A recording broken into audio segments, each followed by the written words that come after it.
O prezo da sardiña segue a ser un problema para o cerco galego. Desde a entidade temen que se segue traendo en grandes cantidades poida saturarse o mercado. A sardiña está a ser un problema aínda que menor para o cerco galego. A pesar de haber unha gran cantidad de produto no mar, o prezo é moi escaso unha vez chega á terra. Así, desde a entidade sinalan que están nun plan de recuperación, algo que non se debe olvidar en ningún momento. O precio da sardiña é desastroso.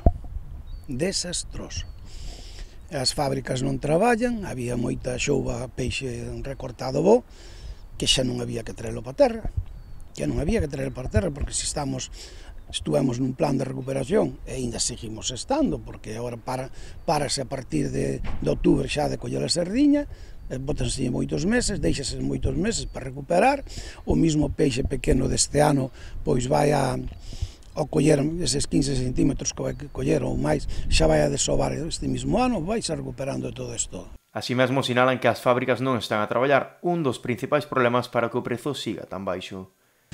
Está moi baixa,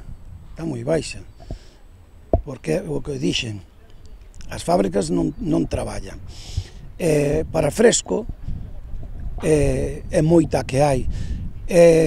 Parece que os barcos tamén que andaban antes ao pincho, que usaban moita sardiña para carnada, non sei como están facendo agora que a carnada, pero estamos a vendendo a 50 e 60 céntimos, Eso non se gana nada, prácticamente. E con estes kilos, co gasto que temos, volvemos ao mismo, isto casi non é rentable. Desde cerqueiros galegos consideran que a solución non pasa por aumentar os cupos, xa que podería saturar o mercado. Claro, se non reduce o precio, saturas o mercado total. Canto máis satura o mercado, menos valor ten. Eso está clarísimo. Que importa? Os barcos grandes que queran máis. Porque volvemos ao mismo, que xa dixemos outras veces aquí neste canal. Diferenciemos.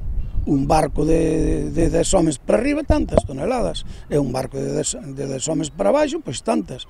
Pero que non sea moita diferencia. Que non sea moita diferencia. Que a diferencia que, como no País Vasco, xo dixemos, que a diferencia que sea, pois, oye, que lle dea ao barco grande para poder pagar o gasoi, é a mala seguridade social da xente, ese margen que ten, e depois o outro é rentable que para repartir entre a xente e o armador, que é o que queda, que é o que se fai sempre.